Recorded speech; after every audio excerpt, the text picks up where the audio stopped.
All right, as I told our team, anytime you guys as a team can collectively come to US Bank Stadium, it matters to us to try to win a football game. I thought there were a lot of positives, a lot of, I call it a checkpoint for our team last night that was significant. I mean, obviously, some of the biggest work we'll have all training camp is coming up on Wednesday and Thursday when we welcome New England to town. But anytime you put the uniform on and go play, I was happy with a lot of aspects of our team. It starts with we had the one turnover late. That's unacceptable. We did fumble 2 snaps, so we've got to get that rectified. But that can happen sometimes when you got different guys working with different players maybe than they're used to. But still, no excuse. I did like the fact we only had 4 penalties as a team. Offensively, I thought in the first half would have loved to get 7 on all 3 of those drives, but to have drives of, I think it was 12, 13, and 14, time of possession, all the things that we're looking for. When you're really not game planning a whole lot, it's just about execution. Thought all the quarterbacks did some good things. I thought all the runners did some good things. Felt the O-line throughout, our depth, and same with the receivers making some plays, even some of those guys that are down the line getting their first exposure. So as a team, obviously with Leaf with the 2 interceptions, Ambry had 1, 3 turnovers, our defense back to their ways in one half there. After that opening drive, which, they had some success, we really kind of shut the door for the rest of the day, gave ourselves a chance, to win the game. Mentioned Leaf and Ambry. I thought Gabe Murphy showed up as he has most of training camp. Starting off that group we had there on offense, there was some really good execution, some good things that we can learn from, but at the same time, I thought JJ commanded the huddle, got some great feedback from guys out there. Communication was really good, and it's definitely something we can build on here as we go into joint practice. I did want to update you guys, unfortunately, on 2 injuries. It looks like Rondale Moore does have a pretty significant left knee. Won't know until we MRI that tomorrow. And then late there, you saw Zeke Carell we've already x-rayed that. That is a right ankle fracture. So bummed we lost those 2 guys. But outside of that, our team came out relatively healthy. But anytime you lose guys to some significant injuries, absolutely hate seeing it. But with that, I'll open it up to you guys. Did you think on Rondale that was a hip drop? That's if you saw me having some dialogue out there, that's what I was asking about. I do think we've got to get, I have to watch the playback, Kev, before I truly can give an opinion on it. But it was very, very unfortunate. Kind of seemed like it had a lot of the characteristics of that. But, I know it is a 3-part kind of process to actually call that on the field. We'll see when we watch the tape. I don't think there was any, bad intent there. I think guys are just out there playing hard and competing, and especially in the kicking game phases, which I do want to highlight. I did think our, special teams, there were some really bright performances, including really any of, between Will, Ryan, and Oscar. Thank you. I call him something that I would rather not share, but yeah, I thought it was a good thing across the board. Get the MRI tomorrow, but is the initial concern? Is there initial concern for his ACL? I just know, Ben, it's a significant. There's pretty significant concern for a serious knee injury. Don't want to speculate without getting clarity. For Rondale, and we'll keep you guys posted as we go. Once we find out, we'll try to keep you guys posted. Kevin, just with all that he's navigated in his story, just how brutal is that? Heartbreaking. I mean, you could feel. I think anybody at the ballpark tonight or today could feel the emotion. It's one of the most painful things for me as a head coach when I feel the emotion, and I make a life out of trying to leave others better than I found them. And in that situation, there's really nothing to do or nothing I can do, which is the worst feeling as a head coach. So you just console him and make sure that he knows he's not going to be alone. And then you saw all of his teammates come out, which at the time, Rondale's not going to probably recognize all that, but he's tremendously loved and supported by those guys and all of us. So, but yeah, it's hard to even put into words. JJ's play passed the test for what you were. Yeah, I think I love the fact that we were able to execute, hit an explosive in the play pass game. I love the fact that we converted some 3rd downs. I love the fact that on the 4th down he used his legs for that steal one in a game. And I think there's just a level of, composure and poise to how he ran the show that, was exactly what I was looking for. And now we go back to work. It's obviously a checkpoint for our whole team, but clearly for JJ, as we got a chance to kind of have our first chance since last year, headset communication in real time, play clock, all of us coaches on the sideline, him running the show, and I thought he did a really, really nice job of that. And, would have loved to play him all day long, but, wanted to have him in there with some of the guys he's going to be in there with and did not want to play that full group very long with such significant work coming up on Wednesday and Thursday. You mentioned his command at the huddle. I mean, just for him to be back for the first time in game action, yeah. How do you feel like he handled all the things that go with that? Yeah, I mean, I thought for us really, we don't do a lot of game planning for these games. We also want to give our guys a chance to go out there and have success. So there's going to be some plays where guys got to, rise up and make some plays maybe above the scheme. And he did that a couple times, once with his legs. And I thought there was maybe one throw over the middle. It was high to Lucky he was a little sped up on, kind of resetting back through a progression. But, didn't really feel like he put the ball, at harm's risk very much in that sequence of plays. Led the offense on, I think, a 12-play drive for some points. And, with the way I believe our defense is going to play and the way I believe our kicking game is going to play, anytime we can put together a drive like that and get points, we always want to try to get 7. We're going to be aggressive. It wasn't just a preseason go for it. I wanted to see our group get that first down and be aggressive from that standpoint. But like I said, there's we'll look at the tape. There's going to be a bunch of little things we've got to correct across our whole team.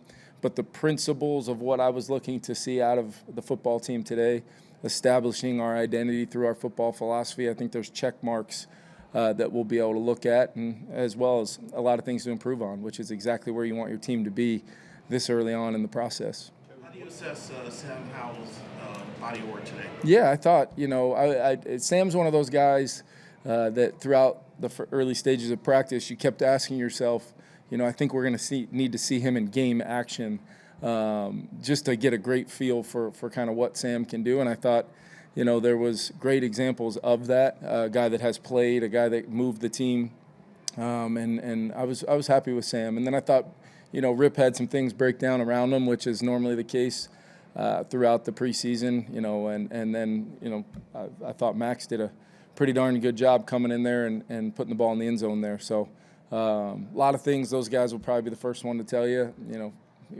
getting the rust off from a game standpoint.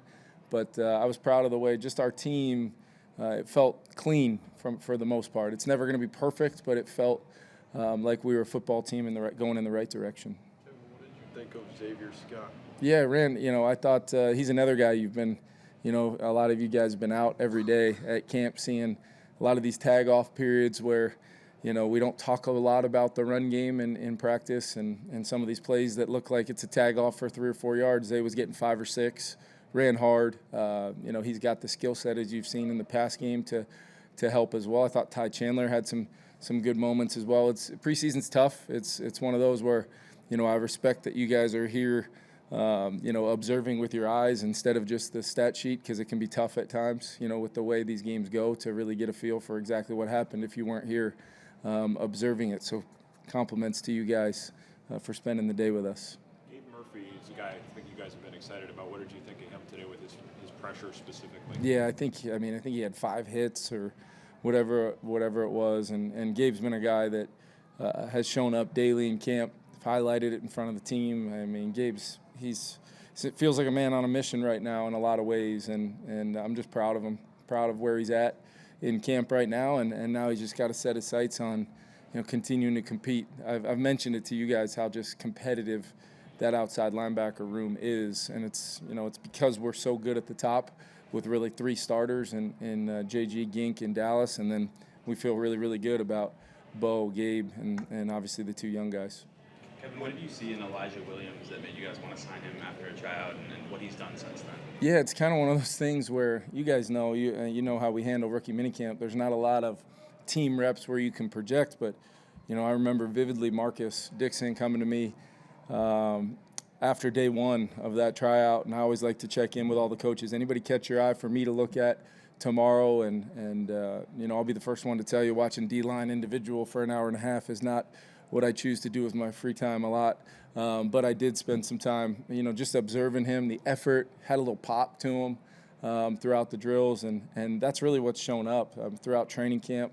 Guys like that are hungry, and also, for whatever reason, how you end up being a tryout guy, I tell the guys all the time, regardless of how you got here, this opportunity is right before your footsteps or right before your feet. So go out there and attack it every day. And you just feel a guy, he sits in the first row of my team meetings every single day. And for those of you guys that have been in there, that's like sitting in the front row of a movie theater. I tell him every day, I'm like, how do you see what I'm showing on the screen? He's like, Coach, don't worry about me. I sit in the front row, and that's what I do. And that's defensive meetings, position meetings. There's a lot to like about him, and it was good to see him make some plays tonight too. What did you see out of Khalif that prompted the switch to safety, or the look at safety? Well, I think we're always trying to find, those versatile skill sets. And sometimes it goes the other way, right? Sometimes it's how you use Harry and Josh Metellus, and sometimes it's how you use those guys up front, edge guys that can kick inside or kick off the ball or drop in coverage.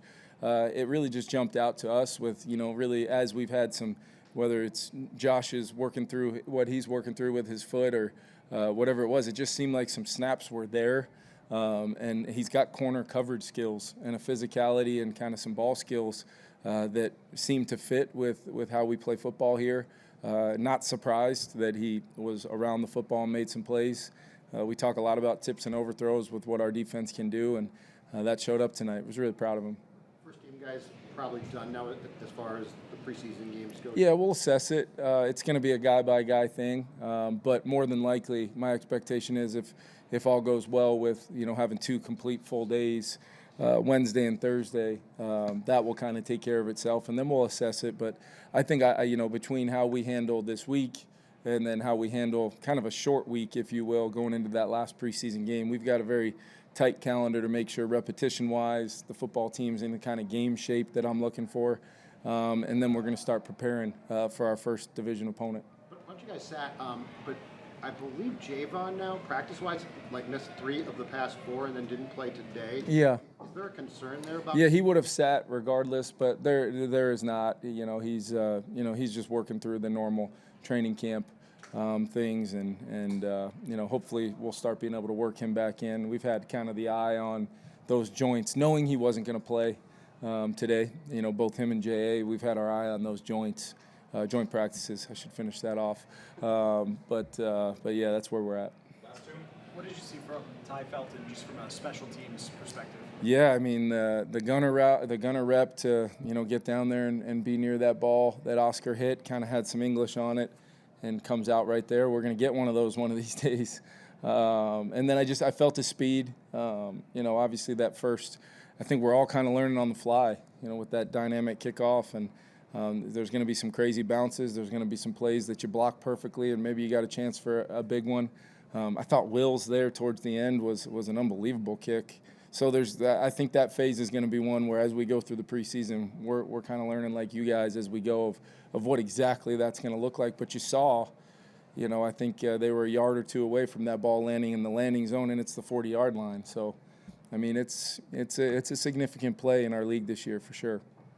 What was your reaction to Mike Vrabel jumping into a scrum at practice last week? Yeah, I texted him because I wanted the visual evidence of just how bad the injury was he received. But he sent me a picture back immediately, and so I was able to confirm that he was okay.